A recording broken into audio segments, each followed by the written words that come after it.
Mbote balandi ya haut-parleur, à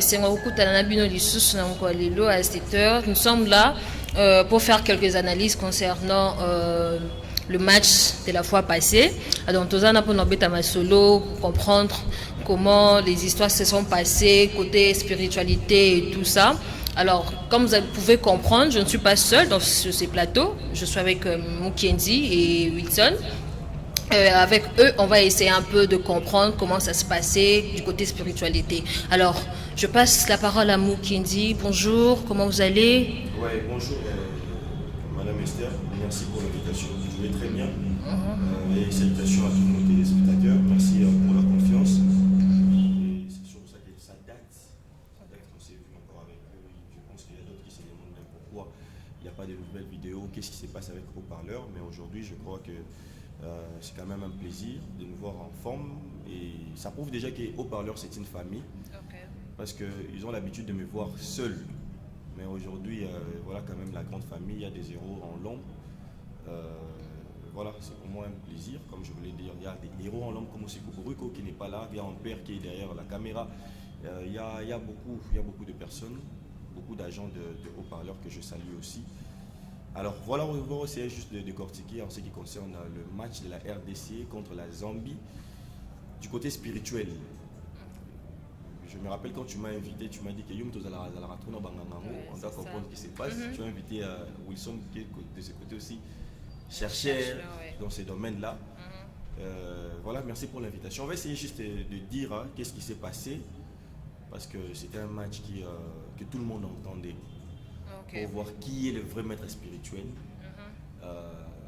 Voilà, je pense que l'ère carrière était en jeu. On aura le temps un peu de décortiquer tout cela. Merci. Wilson, à toi la parole. Merci beaucoup, Maman Esther. Merci Mingi, na invitation nayo. Et salutations aussi na balandi à haut-parleur, abonné na biso boza répéter. C'est vrai que nous avons toujours wana dans l'ombre, n'ayez moko mutamukendi ya uti koloba, mais les autres sengeli to sepeli ko bima liboso na bino pour na kosala un peu analyse concernant le match où il a dit lobby à Léopard, to ebi que ba pronostic pesamaki pas ba maître spirituel et belé, les autres remettre un peu ko landela nani oyo vraiment a gagné par rapport à ba pronostic wana pesamaki ya moto ya pour na to décortiquer on ensemble na mutamukendi. Merci. Merci beaucoup. Alors, pour l'instant, nous allons d'abord suivre un élément. Alors, nous allons demander à monsieur Ampère qui est derrière la caméra qui puisse nous balancer cette image.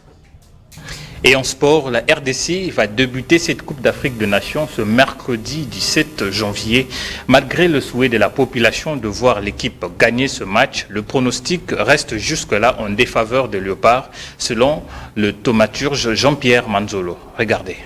Les Léopards de la RDC débuteront la Coupe d'Afrique des Nations ce mercredi 17 janvier à 21h. Le peuple congolais est très motivé par une possible victoire des Fauves congolais après ce match. Un souhait difficile à être réalisé car les Léopards sont exposés à une défaite possible selon le thaumaturge Jean-Pierre Manzolo, appelé autrement Oyo déjà 315e prédiction. Je suis à ma 315e prédiction et tout ce que j'ai dit n'a jamais échoué. Plusieurs personnes disaient qu'il n'y aura jamais élection et j'avais également prédit la guerre entre Russie et l'Ukraine et également la victoire de l'Argentine lors de la Coupe du Monde. J'ai aussi prédit la mort de la reine Elisabeth. Alors, parlons du match des Léopards. J'ai vu l'échec des Léopards face à la Zambie et les Léopards vont également perdre face au Sénégal lors des éliminatoires du mondial. Et le même 17 janvier, l'équipe du Maroc va gagner la Tanzanie. Il y a possibilité de changer la donne, mais le grand problème est que je ne suis pas respecté dans ce pays.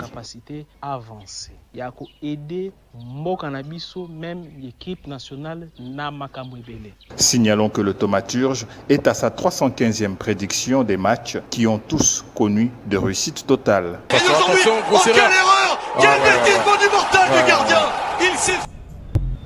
Bon, à présent, tel que nous sommes là, c'est pour faire quelques analyses. Donc, comment il y a qui côté spiritualité, vu que nous allons mettre en ganga, et tout ça. Alors, Mukendi, Banganga, peut-être Tambalobaka, des histoires que beaucoup gagné, les histoires, Kibonganga, ça existe, il fonctionne à tout, il fonctionne à thé. Voilà, merci Esther, mais au provoquer, le but est de mettre une ganga. Malheureusement que Naza mettre une ganga thé. Et bon, il y a des gens qui m'appellent comme ça, dans le sens que, bon, deux fois ça fait peur à d'autres personnes, qu'en fin de compte, tu vas finir comme eux, tout ça, mais toi, mais toi, bengelo, on est là, on a combo nango. Toi, débat, moko, toi, on peut buzz, et bimia, pour les Camboya hôtel, c'est pour un match à RDC, entre Banganga, toi, le bango bongo, dans le sens que tout le monde qui prophète Joël Francis a été causé à la Awa. Pour ça, ma prophétie. Concernant l'élection. Tout qui va pasteur Roland Dalo, pour ça, ma prophétie concernant l'élection. Oui, vous allez thé. En fin de compte, excusez, l'élection est au Salima. Or que tout le monde, par exemple, mettre Avatar, oui, à l'obagi qui est au Salaté, et pardon, l'élection au Salima. Bah, tout le monde va dire qu'on dit maté.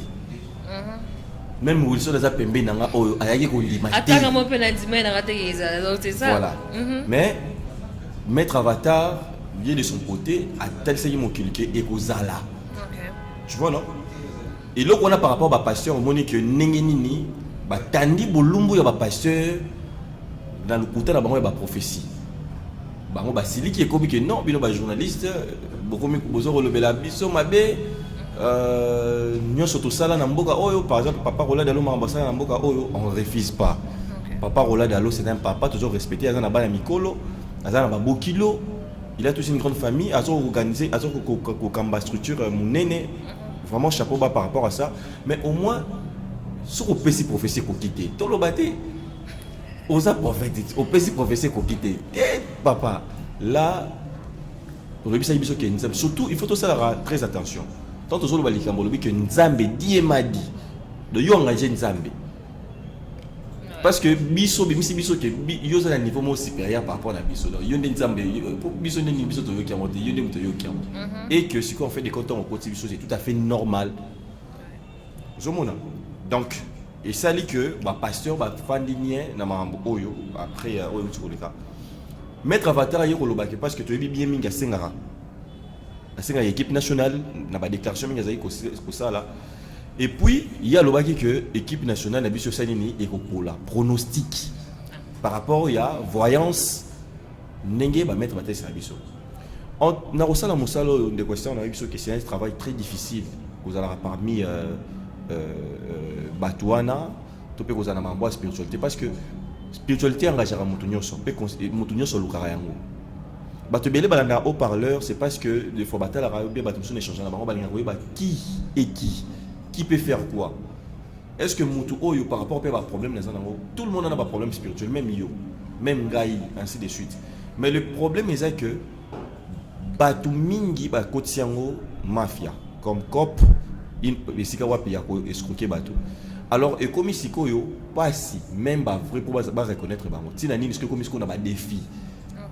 Une manière maintenant de se faire valider par rapport au pays à client et ainsi de suite. Tu vois, il y a Mwana, Nani a pronostiqué Mamba Solo, Nani Pena au police équipe nationale, tout Nani a fait gagner l'équipe nationale pour Keban Dimae. C'était un peu ça, débat Oyo, ils étaient un peu sur le terrain. Mais non, là tu constates, tout le monde par exemple, d'abord, il y a Maître Avatar. Il y a le bail que soit 2-1 au Toropola, soit 1 à 0 que Toropola par rapport à la voyance. Est-ce qu'on dit que le banato, ça qui OK. Il y a un tinani de même peuple côté il y a Maître Chika paye le bail que non. Il y a rien, il y a au contre siko bangangana. Il y a au contre ba oyo baza contre équipe nationale sanini et Pola. Il y a le bail que ton sanini de regagner. Tu vois non? Battu bazar au tala. Bon, bino bolo bara trop. Hier je regardais d'ailleurs le match avec un de mes vieux et bisinga même kendi bato parce que lobby na roy bisayo Esther bango nyonso bazi na ba temple. Nelio yimamba. Belle question. Bango nyonso na zo biso que parce que c'était prévu ba miso fallait na zala na bango total la match ensemble.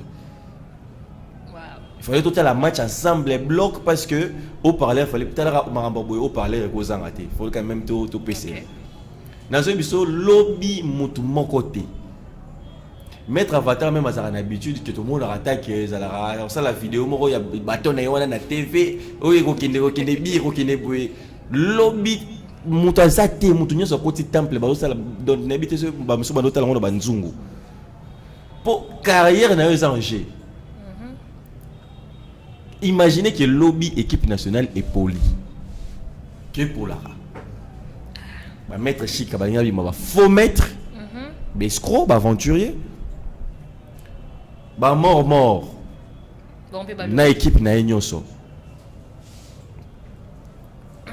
Guamoukié, Tozui, Banganganin Toyoraka, fils de l'homme, que je salue le Bisika Pazoami. D'ailleurs, tu as comme un peu parce que juste là, apparemment, il n'y a la raison. Parce que parfois, la prophétie est pesaki, tu peux pronostic est pesaki. Donc, ça fait que dans ce biso Esther, Moutoumorote na Zouki, l'habitant de Zobenga, on a un temple.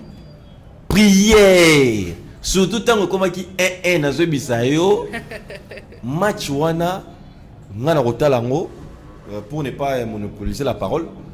Déjà na rotal yango déjà na mona ke lobby qui sezala ki banganga basali ba kisi yo fele, c'est-à-dire que mutu atindi yo te ba pesi yo mboko te facha bengi yo te et le côté o mettre consultation te ke ba pesi mboko nganga sali kisi yo fele pour la nini ba misoso ba ntabe katani mitu soki kaka ou rater carrière na yo en jeu.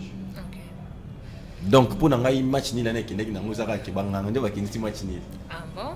Ok, oui, ils sont de ton côté. Oui, merci beaucoup. Nalandi Moutamou Kendia Tikolba et Bela concernant match à lobby. Mais on a boy. Total qui va pronostic mettre Avatar à l'obaki bien que Tokupola n'a 2 buts contre 1 ou soit 1 but à 0. Et puis à Bakisa qui sous sur le but boy. Donc, oh Yamoni, on a 15 heures à confirmer qui. Oh Yamoni, ils attendent un côté, un maître spirituel côté, à côté de l'on parce que Yemoko, Azali Ningami Benga Azali exorciste, Azali tomatir, c'est-à-dire faiseur de miracles. Il peut voyager à travers le temps. C'est-à-dire voyager à travers le temps, à qui na futur, oh match Azali na 21, il est déjà comme qui. À Moni, na écran na que léopard est poli. Et puis à confirmer le que Moutakolongolango azate. De l'autre côté, tout le monde va mettre Chika, balobi que non, t'es égosimbate. Léopard a gagné. On a tout le monde sens il y a patriotisme en fait. Ça va patriote, balobi que Léopard est gagné. Alors, match bandi, tu vas nous montrer Zambie banque bisobi. Et parce que il faut pas que on les a pas carrière na bango parce que ceux qui pour là qui mettre Avatar en tout cas na éviter ceux qui va PC loni na mboka parce que alingaka soit tellement makambu ya ninga ko sakate siko alingaka bien écouter ceux qui makambu déjà mais quand c'est déjà mané rekende bien parce que tant que tu es un bi par rapport à ma prédilection na parce que ça na 315e prédilection le bi a raté il y a le bi 315e a raté banda ko pesa donc tant que tu es premier bi. Donc, Abane déjà reconnaît bien. Alors, le bien un but de chez Côté. Le pape côté va mettre un peu Moussou, va travailler par le bien. Non. Ah ouais, ceux qui m'ont la maille à Betty Bloro, ils sont de quoi ils maillent, ils n'ont pas de mettre. Papa, bi, mbalamon, parce que vous me la quittez, bah tché, tout tché. Et puis surtout, zongeli bi, au bachaki biso. Bah, tu vas finir la bango gardien. Moi, les envoûtements, moi, au saralate. Gardien, il n'a pas le gagner. Envoûtement. Si tout le monde dit tant que tu as mis 1-1, prédilection à mettre Avatar parce qu'il y a le bas qui soit 1-0, soit débit à 1. Donc tant que tu as 1-1, donc mettre Avatar, ça encore on a chance parce que ceux qui ont si moko, bah comme on a 2-1, donc il y a eu Simbi. Bah mettre côté un peu bah chika, bah mettre bah fini bah le bi waya. Soit tout le monde dit penalty, bah mettre chika va gagner. Mais tout le monde dit que Avatar peut côté on a fini. Ballon le penalty wana. Donc tout le que na minute oyo match qui un but partout. Mais toujours il battait nani a gagné. C'est ça le problème. Nani a gagné parce que Moutouma quand il m'a nil. Sauf que fils de l'homme n'est tout Koloba hier après ça qui vraiment makambo déjà après ça qui va habiter. Après c'est ça qui peut être que le léopard il gagner mais après ça qui plus chance na léopard alors que le léopard a la chance il y a 80% il y a domination, il y a match wana avec le léopard il peut dominer. Mais aloba qui était que non score moko boy non mais aloba qui juste que non le léopard il peut dominer à 80%. Bon, ceux qui total match à lobby tout le monde qui peut effectivement le léopard a dominé qui. Bon, tu éviter parce que bango message. Nani azana makambo solo. Nani a gagné par rapport à pronostic et bêta makiwana. Et on laisse que tout ça yeba. Tout le monde yeba concernant ma biloko wana ma master. Donc vous avez vraiment l'espoir que maître wana nyos on est vandi ça qui pendant ma solo match il y a le père ndenge beta mais lobby on est pas qui pendant na makam quoi. Mais quand ndenge tout que le ba que ma carrière il y a batou. Et ça va m'amour que le roi Isaki comme une blague hein. Okay. Mais ils ont mettre ma carrière batou en jeu. Ma mère était en jeu bisao que batou ba nyon kwa mina likambo escroquerie ou ba faux mettre. Mais quand on a peine à bandeko que tout chapé des films sous ba chapé ba des films sous banganga. Que par exemple ngai nganga tel na aussi sa guerre il y a est. Ngana to sepela na makasi. C'est aussi une préoccupation pour nous. Okay. Tu vois? Pour ceux qui sont pour l'équipe nationale et pour là pour le peuple pour tout cas passe et aux avenir compliqué tout le monde a par rapport et puis tout le monde est un peu n'engagé qui match nul on a un peu qu'on analyser mais na souci on a aussi un peu que na peuple congolais tout le peuple congolais balingi bande comme mingi baza escroquer na ba passe on a tout ça ou bien na bande comme soupe bazo tela makambo de même kineti yo au monde kineti que surtout nibiso si réellement quand la zone dit mais que bango ndeka ba sema ki ba makambo wana mais challenge musu parce que batiki biso na qu'est-ce que c'est 1-1. Vous avez un match qui est nul, quand même, tous un peu apaisé, tous un peu équilibré, mais tout est évité. Mais pour Nangaï, Narolobake, Maître Avatar, Malobalobaki et Simbi Pété, pour des mêmes Tolobaki, on ne peut pas jouer Francis. Prophète, Tolobele, on ne peut pas Papa Rola Dalo. Mais pourquoi tu marches pas Bamo? Il y a Rolobapé que non, peut-être tu retournes à qu'est-ce qui s'est réellement passé mais déjà on a rota là normalement que il y a le bas qui est au là 1 but à 0 soit 2 buts à 1 là tu s'est retrouvé na 1 but partout donc maloba qui est simbité na ba nombre na eso ki ndenge ou ça na 315e tu na dans la 315e jusqu'à quoi. OK. Donc biso to noté to commis Maître Avatar a la biso to commis vraiment que non Maître Avatar na 315e azuité parce que c'était ça et ça c'est équipe diffusée partout nous choisir qu'on s'attendre nango donc tout le monde que Maître Avatar tomatige mais par rapport à tout et simbité côté scopé à Maître Chika pas ça qui est trop gagné vous allez comprendre mais on a tout autant pour bangonyo so ba komi hein na bangonyo so kokoma Maître Chika azali ko déplorer juste que abundi ko sala match wana c'est-à-dire to éviter donc Maître Avatar peut se kabando ko beta biloko makasi parce que Maître Avatar peut de ce côté a commis que yene muta côté qui arbitre en football tala degré habiki à côté qui arbitre en football arbitre peut si penalty il y a côté l'arbitre. Aux hommes, ce que le côté Maître Chika, il y a qu'on appelle alors que non mais bana mboka bazo travailler contre mboka. Tu y es pété, bango peut côté ba travailler qui, ba tinde qui bi, tant ba tinde bi, na nenga temple. Et que Maître Avatar a lobby qui a bête à côté à bête en football donc il y a moi à côté na kati. Et je te dis, mututa zaki na ndako neka sota la nini boy. Parce que tout le monde a vidéo, il y a Maître Tam sous Maître Avatar, tu peux mettre nazo bisayo na bango nyoso. Ba téléphone à bango ezaki o le kate. Concentré liboso ba nzungu, liboso ba nini, liboso ba masolo donc parce que ma carrière ezaki en jeu. Mais heureusement, tout le monde dit que force contre force quand même équilibre pesami, to luka bango, to yeba réellement Je pense que bande comme ça, on peut préparer une conférence de presse peut-être sur le capé sur la Marambango. Wilson, est-ce que étant que chercheur par rapport à Balbagno, ça va mettre Balobakiwana, va mettre Balobité par rapport à l'échec et la parole de Bango, tu n'as pas une idée par rapport à ça? D'accord. Déjà dans le Baksaboui, tant que match est scellé, mettre Avatar à Lobaki. D'ailleurs, à Boraki, audio moko boy, na ba réseaux sociaux naé, à Lobi boy. Audio ne zol baki non, ninga aspané ko ça va pronostic naé. Match oyo, ceux qui n'ont pas score, on a tout qui ne soit nul. On a tout le monde après match.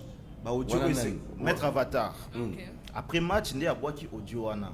Des choses, soit nul, soit échec. Mais échec, c'est un pourcentage élevé. Donc, il faut gagner, il faut savoir. Qu'est-ce qu'il faut faire? Alors, et le rôle, il s'est quoi les salles?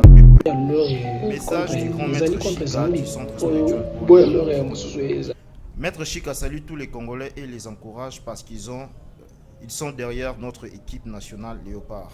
Par ce message, il vient certifier qu'il a travaillé les derniers matchs contre la Zambie sans pour autant recevoir de l'argent d'une personne, mais en tant que patriote. Maître Chika déplore les actes que posent certains maîtres spirituels qui ont créé un bloc pour déstabiliser l'équipe nationale dans le but de créer des conditions pour être reçus par le président de la République afin de recevoir de l'argent. Il attire ainsi l'attention de tout compatriote face à cette pratique qui n'honore pas la République. Maître Chika avoue qu'il a été contacté par ces groupes et avait manifesté son refus catégorique. Il lance un vibrant appel à tous les Congolais afin de garder leur sérénité, lesquels nous permettra d'aboutir, quoi qu'il en soit, au résultat positif. C'est-à-dire, Maître Chika, message au lobby, que maître spirituel va créer le rôle à bloc Moroboé, ou benga qui est payé. Pona, me camper ko déstabiliser. Question de ça, ma cambia bon, on peut surtout talibé ma cambia bloc aux salima. Et ça, vraiment ma cambia parce que dans le message, il y a tout un lobby que ça va mettre créer qui bloc, ou benga qui est. Ce que tu éviter de mettre ni va créer qui bloc, ou benga qui est pour que y a qui ne peut pas ça le lot, ensemble va faire échouer Léopard. Mais il faut que tu aies ça banganga msupe ou bango ba liembongo pe pona marambo ou bango ba travailler pe pona Léopard d'une manière un peu officielle. Il faut que tu aies bango parce que comité de recherche c'est Zalara. Comité de recherche chez Zalara, il y a banganga. Là il faut to avouer ngo batum su tom su ba bango te mezalaka na équipe nyonso. Dans des matchs de bêta mawana bang dans les Simba mina on a banganga. Je te dis ko banana Real, il y a des fois que tout est. Donc au monde abino de Real azobeta na vite te sangani banganga ndenge nini pour comprendre pour que batu parfois comprendre te bino bokansaka so nini on so comprendre ça mambo monde spirituel tu vas comprendre beaucoup de choses. Real na vite to pena mazembe zobeta bako sangana bako sala comité de recherche ya makasi banganga to mais bo mona bo Real tam sota na 90 minutes toi écoute bino par rapport il a qui signe ça dit que niveau batola bazali nango donc bon là donc ça c'est que niveau les colo donc au-delà de ça l'ingité ko loba kibo za la organiser tout pour beau travailler tu vois on a vu que l'équipe ezo beta très bien mais ils na marambonyo ça bon même motu tu peux faire des efforts mais côté spirituel aussi sur aux AP éveillé foin. OK, est-ce qu'on a moins concernant ba match ba pasteur na mona ta pasteur mo lobité na ma tes niveau na bangote. Attends, et ça niveau pas pasteur té. Je te dis franchement ils ont niveau pas pasteur té. Obi na ils ont ba maramo bo la biso limitation. Ya batuana. So OK pas pasteur obi ko beta bala mon frère tikansela wana. La nansela ya nzambe soit disant comment mon sel nzambe tout ça. Pour la nini ebike domaine mambabale et ça mystique. Pasteur Mukuna, azaki président de la Renaissance awa. Boto na pasteur Mukuna. Boka moi les seulement ba beta que pasteur Mukuna bon juste une petite blague ba bande copé ba na habité to remekampe ko tel un peu na bande comme sous ko solo là. Si c'est comment bande ko Renaissance tant ba nini ezaki. Babi pasteur Mukuna baza ko ebise que pasteur Mukuna ne quatre équipes comité de recherche des Alara. Il faut banganga pona o eza monde balé o église té.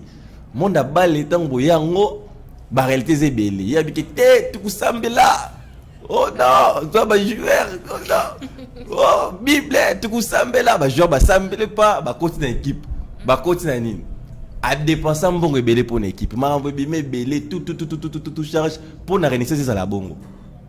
Na stade match ça au Betama. À mon avis bi et quand pas à raisonner ba dépense. Pas à raisonner que dans des abo yo mo bi ba équipe des ça so poli au président de ça problème hein. Pas à téléma. Bukinde kubenga mo bukinde kubenga. Donc c'est ça qui est vraiment réalité quoi. C'est-à-dire que yo mo là ba pèse conseil té. Donc c'est un monde par là juste pour hôtel c'est que monde wana chaque monde a une réalité nango. Nous sommes non. Donc monde il y a sport et un monde mususu. Oyo za na ba comité nango yango tambola na ba façon nango bongo yango na soko ko makambo na te donc ko tate yo pasteur na ba mbona eza niveau na yo te ko tate. Donc c'est un peu ça. Donc ba pasteur bozolanda mambo balé bo tika église toké totei mambo l'équipe normal mais ce qui concerne le sport en tout cas ne vous mêlez pas de cette affaire parce que bo tika neta ba soni taka no ba maître kutu na ba sima kambu mais malo ba lobi pe simbi pété. Alors à vous on a recoté s'il te plaît, il y a un grand ganga en Afrique. Hein. Okay. Un jour, j'ai parlé avec lui, ce n'est pas un Congolais, mais étranger. On parlait avec lui. Il m'a dit, Abi Mukendi, professionnel de Babé Tarabale, même si on qui joue en Abisso Wissa, Natchebiwana, Abi, il n'y a aucun joueur. Oyo que tu n'es pas fort spirituellement, Orocha gardien Oyo a travaillé spirituellement bi. Aibi sangango ouvertement. Là je te dis. Wow. Donc Tinde Babé Tarabale, on a c'était à propos il y a dossier tout le monde qui y a Pogba et Mbappé dossier bimara que maman Pogba tout ça Pogba qui va en Afrique pour la protection là-bas. Je vous dis c'est des choses vraies. Oyo ça les maraba joueur est belé. Je connais belé tout ça on a bien on a raison maman belé.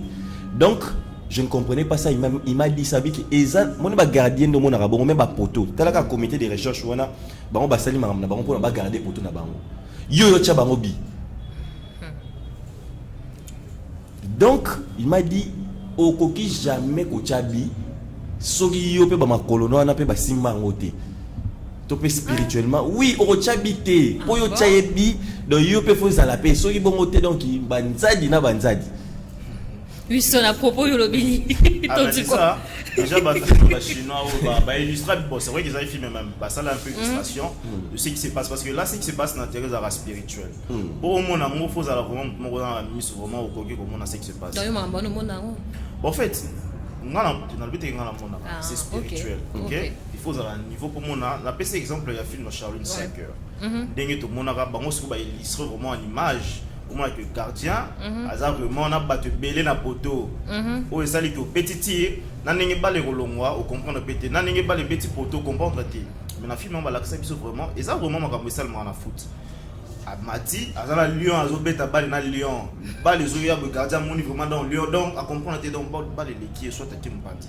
Voyez un peu. Donc, ce qui est spirituel reste spirituel. Et moi, je dirais ceci. La spiritualité est universelle. Aux hommes, juste même si tu es chrétien, mais ils ont une dimension élevée, ils ont élevé par rapport à Blokoana. Voyez un peu. Parce que Moïse, par exemple, n'a pas Pharaon, tout ça à l'époque. C'est comme Moïse, pourquoi Betaginani Pharaon, Pharaon, c'est un non. C'est comme Moïse, il soit c'est la pouvoir. Il y a Pharaon. Donc la spiritualité, c'est vraiment quelque chose, il faut voyer. Dans tous les domaines, il y a la spiritualité.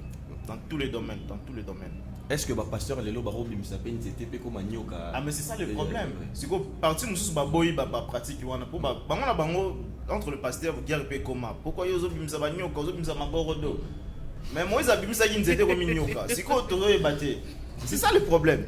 Ozo mona, obimisi Nyoka mais soyez comme que pasteur abimisi c'était comme Nyoka. What is the problème? Mais à l'époque c'est tout mon ango. Ozo mona donc spiritualité ça parce que nous avons mené à ça la nyonso. Non, le diable aïba na ekaka. Aïba ba formule tout. Le maître de l'univers, yemura yebininga sa mokili na ye. Ah ouais. Donc moi je dirais que tout le monde il faut baser dans la spirituelle parce que c'est le spirituel qui domine les corps. Alors pour la suite de ces matchs, vous en dites quoi? Vous espérez on va gagner toko pour la sousou? Alors bako comme sousou balobi li sousou, ba mettre musu balobi sousou pour la suite, balobi ni toko gagner, toko leka, toko perdre. Je sais pas comment vous avez trouvé. En fait, à venir, il y a l'équipe nationale, et ça sombre pour la canne pour eux. Voilà, à mon avis, les hôtels en sombre pour la Nini. C'est toujours le même problème. Et c'est dû à quoi ces problèmes? Parfois, ça élève pas. Aujourd'hui, comment? Les joueurs est belé, oui, tout ça. Mais ma carrière n'a pas et si là ma baie. Moi, courte joueur. On peut voir par exemple que c'est aussi par rapport à respect et à principe. Tu peux bien bisika aux hommes. On a nini. Au monde en karanganga ou à salé le makambo. Karanganga comme na joua na yo. Aux hommes comment la sorcellerie et si qu'est-ce que ça va ramaber. Donc car aïe muta salé comme danger. Car aïe wana comme na joua na yo. A comme le cas contre à combattre yo. Et c'est la même chose qui se passe aussi avec notre équipe nationale. Kaka moto a gagné ça qui bino lobby. Kaka moto yé pas comment gagner ni après ça bino. Toyoka li solo awa ministre monko qui ministre des sports. Denis Kambayi ou ya PCC qui coupe d'Afrique na coupe na nini ou na équipe nationale. Vous avez tant que le ministre, on sait ce qui s'était passé. Il y avait une guerre entre lui et le nouveau ministre parce que Denis Kambayi a gardé toujours place wana. Tout le monde a awa ba pasteur. Le Oazaki à cette époque-là, comme ministre sport Willy Bakonga. Willy Bakonga sangisa batu, sangisa banganga, sangisa banan. Mais il y avait un groupe parce que c'est créé au Yabato basala rapport que bas la Coupe d'Afrique. Yabato ya Denis Kambayi, basala quitté. Ils étaient des côtés. Donc c'est le problème aux Alarons de même dans Mokamboko Konabiso. Nous n'arrivons pas à signer. Tout ça a raté pour tout ça et aux arana moko oyo aronyonga mupanzi et c'est lui là donc au moment que et l'autre bossa les anneaux pour la courte joie. Il y a un autre nation au banga pour nani parce que équipe nationale les algo là pesika ya cop. Et biloko boye et c'est que tout ça pena ba dirigeant moko oyo bakoki ko sangisaka. Par exemple ministre Kabulo. La chose à faire sangisa d'abord. Au moins, il faut aussi le côté à battre. Donc, pour éviter, quand il y a des escrocs, quand il y a des nini, tout ça, ça va tout. Ça va bon, ça va bolingini, au yoki bango, tout ça, comme ça, tout ça, pour que moi, je qui est c'est ça, on a payé mon Coupe d'Afrique sans pour autant payer 5 bateaux. C'est-à-dire, vous allez d'abord au 5 joueurs, vous allez au 5 équipe, entraîneur, ainsi de suite, structure et fandi, et vous tel côté spirituel. Vous ici, ensemble, yokani, balobi, l'eau, on sale. Tant que le roi est raté, tu vas pas problème. Tu peux imaginer que les gens bêta, tout ça va casse, mais si tu as pêché un bon, au rosala qui t'a gagné. Mais ça n'a pas commencé aujourd'hui. Ça n'a pas commencé aujourd'hui. On peut pas commencer à rouler, c'est parce que qui vous belle depuis là. Bobeng a pébiso, bois société pébiso, boza bobenga bisoté. Et quand tu payes c'est les mêmes le tout ça au monde a mouvement soupé na yambara tout ça bazar aussi capone depuis tant nous avons bobenga pébiso boyoka pébiso boza bobenga té mais baro tombora pe batondi CP flef peka mai peko e balobi madimana mais c'est pas problème de zo monde ndé yangwana. C'est ça. Donc c'est un peu ce que moi je peux dire que moi je vois l'avenir il y a équipe nationale la biso pour la Coupe d'Afrique sombre parce que dans les gâteaux sangana pour que tout kozala tout qui est des bossos ceux qui sont sanganité na éteindre le au kaka il y a batum subazo c'est là qui ba subazo déclarer bo bengi ba moté bo pesi ba mbongo te pour tam subazo mona que na kati ya bato bino bo bengi bo pesi mbongo tam subazo ba aventurer bazali topé pa subazo na niveau na ba moté mais bazo au mona bato ba na niveau c'est ba monde bo considérer alors ils vont vous démontrer de quoi ils sont capables. OK. Wilson, moi déjà match au Ninge Beta Lobby, Nathalie Beteli, joueur en abisso, je dirais que chance est ali. C'est vrai que la chance n'existe pas, il faut travailler ça parce que chance est vraiment rebelle. Mais pour que tout soit coupe au rebelle, entre autres, on a évoqué l'union, en fait l'unité. Parce que Léopard, les totems là, ils ont le rôle Grégor. il faut d'abord biso tout de charger en haut, on a une énergie positive. C'est-à-dire, Tolinga d'abord, mon iblo seulement qui a ma prédiction au maître Avatar. Bon, en tant que patriote, moi je suis contre maître Avatar et le Rwanda Lobaki. C'est vrai que la démarche n'a plus pour le gouvernement Zobeng a été à l'objet qu'il y a moni. Parce que prophète Azawana, tant que moni logo pour Namboka Nayo, il faut ça la queue et logo wana est comaté. Vous avez il faut ça la yango est comaté. Mais tant que yo moni, peut-être que vous avez besoin de benga na Namboka Nayo, ou dinga le logo wana est kokisama bongo, alors que vous avez la possibilité de changer yango. Là où l'Imboka n'a été. Tous à d'abord, on a besoin de Mboka. C'est pas mettre au Bazaki, même si l'équipe est au Bazaki d'abord positif, l'Ingaki d'abord que Mboka n'a gagné, même si il va travailler sans pourtant recevoir quelque chose. Mais c'est ça être patriote. Donc, ceux qui osent maître spirituel et osent pouvoir na yo ningo lobby, mais il faut d'abord que l'Imboka. Quand Oyo, ceux qui te jouent en haut, ils ont toujours honneur pour Namboka na biso, l'unité na Osenga. Et puis, on les tous à la bomoko. Moni na c'est la même chose qui match bêta, opposition a raté. Au moment où tout le monde qui Moïse Katumbi, pour ça qu'il y a quelque chose à sauver, tant qu'il le pas en abisso, bonne chance. Donc c'est ça au fait l'amour au toujours l'ingal pour Namboka en abisso. Donc foot tout le monde la division en a pour que tu gagnes quand Oyo. D'ailleurs dans internet dans mon qui publié na page moko boye lobby les grands maîtres marabout d'Afrique à lobby qui d'ailleurs quand Oyo za pour na RDC voilà ça bon. Ils ont posté autrement dans les réseaux sociaux. Donc c'est possible. RDC Zambo comme Oyo ils ont déjà béni, juste l'unité de Osala que tu remporter quand Oyo. Donc on se tient main de la main, on espère bien que ok, à présent, de comment qui dit présentez plus dans nous. Silence moi écoutez dans le parleur. Présentement, il y a quelque chose qui se prépare, je pense. Tu peux un peu nous parler de ça? Ah oui. D'ailleurs, mon quoi y a déjà moni comment tous ali non, tous ensemble, moni Esther, moni Wilson, moninga, c'est-à-dire que au parleur, tous avons travaillé. Tu vois, tous avons travaillé pour que tout puisse le meilleur de nous-mêmes. Tu sais, l'année passée, on a été plébiscité comme meilleure émission dans Marababo Coco. Alors, toujours, au monde par rapport aux médias, l'objectif nabiso, et c'est toujours tout maximiser un peu et c'est mon acte, il y a des téléspectateurs nabiso, tous un peu tous allés au travail. Alors, il faut voir que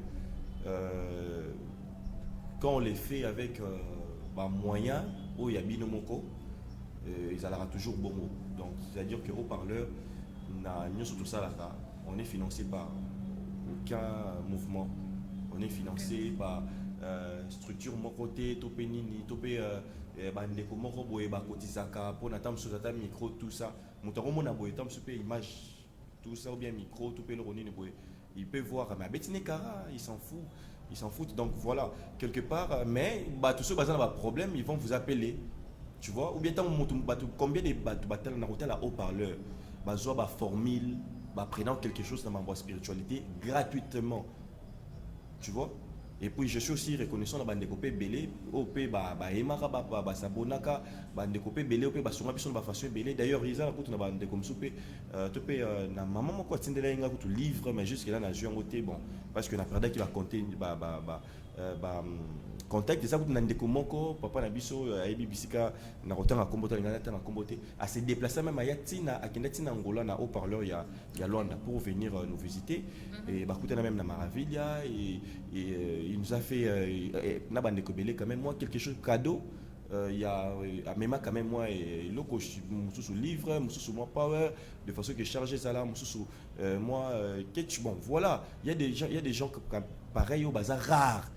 Tu vois, où vraiment le lot bazali rare au monde un peu de comment on la bino surprise tellement que tout ça a répété c'est un peu ça tu vois on est passé dans il y a vol il y a serveur en abisso tu vois il y a serveur en abisso tout ça mambo belé tous les cas mambo belé que tu qui est allé nous sommes ça là que beaucoup ont toujours travaillé un peu en silence beaucoup un peu beau serrer vraiment, beau serrer ma fesse nabino pour que beaucoup requêtent les bossos. Sinon moyen t mais c'est que je peux dire bandeko toujours travailler, toujours retravailler. Beau lemba bisoté, beau continuer toujours ko zalawana, ko télécharger ma vidéo nabiso, ko s'abonner, ko partager. Cette fois-ci on va faire ça bien, tous s'entraider. tous s'entraider vraiment pour que ils aient vraiment madame, je pense que yo mon père aux alawana peut aux appels na ba programme bien pour représenter bango allo bakoko oui. Donc émission est bien auto-représenté comme peu banalise peu aboué. Tu vois, non, là nous-mêmes toujours un peu couper ça va point de vue nabiso par rapport à bande couper toujours qui sont parti pris, tu vois, non, mais on veut les faire très bien. Voilà. Donc Inch'Allah, merci vraiment à la fidélité que tozawana, on va donner le meilleur de nous-mêmes, on va toujours couper sa biso confiance Ok,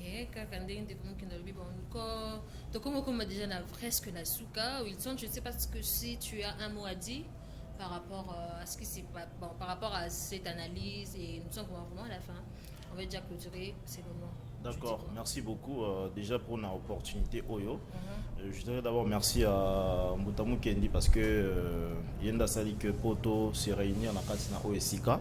Donc on a moko ya on a haut-parleur télévision. Donc nenga le biba émission il y a Kitoko todo sala pona ne oyo kokota ba bloko ebele kozala pour que bino ba abonné na biso bozala toujours voilà éveillé boy ba koye kola maramususu oya sika. Donc merci encore Mbutamu Kendi pour na opportunité oyo. Donc voilà.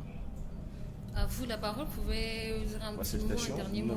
Salutation parce que les causes en raté et donc bandeko bazar tu es belé surtout le que to bandako que tanga ba combo déjà salutation na maman Bibi Cheuno depuis quelque part bisika pazali côté la biso vraiment de gens pareils donc ma maman tu es depuis Kala de fois tu vas bien mais comment on a Mikolo ndengeni ba mission sur les quartiers tout ça vraiment te portera au cœur tout le monde ma maman aussi depuis la Belgique on a depuis vraiment merci pour la fidélité tout le monde tout le coup la maman Nabiso Kuba batel Rabiso tout le monde maman Brigitte bibisika bazwami tout le monde maman Limbaya tout petit vraiment bambo tebele bipa yoapi azali côté la biso pourquoi pas une très belle femme hein, parmi belle étoile il y a mon kilo yo arayona kabisika zwami MC Ntsongo donc coup de raté bambo tebele panayo to moni bandeko belé Jean Ridu mouvement pia to moni papa sonda to petit bambo tebele to petit sous bambo tebele na héros dans l'ombre hein il passe en anga kokoriko il pas yoa pezali ko biso parce que il pas parmi azana biso te mais molimo yaza Saint-Esprit donc voilà la grande équipe ya haut-parleur Penaloanda to pesi bambo tebele coordonné par Maravilia Ampère ingénieur Ampère donc yene mtezo beta makamnya so dada pour que bozo biso kitoko boé to moni tété na biso tout terrain plamedi donc il y a partout to pesi bambo tebele petit gazomi Elohim to pesi bambo tebele papa papi Manga Albertine Moussumba sans oublier maman Nathalie to pesi bambo tebele papa Mso Didier Kabila ndeko Angui Marcel Bade vraiment basé belé vraiment merci pour la fidélité église des réveils Izali bakatete Izali on a bisika bazora ba moto na bango en cascade bazora ngo net na film quoi merci beaucoup on a pena PC un peu mbote na ngana bossa na PC juste mbote depuis Belgique na PC na maman Pauline Mozeta donc depuis quelque part en Belgique on a PC mbote depuis États-Unis à mon oncle mon grand-père donc lui s'appelle monsieur Tomosolo Kibonge et puis à mon ami El Pitch Mumbu et puis Bernardi Kola depuis les États-Unis merci. Ok, Tokom Nasuka, moi aussi je vous dis merci pour votre patience, pour votre fidélité à la chaîne Haut-Parleur Télévision. On se retrouve à la prochaine. Au revoir, merci.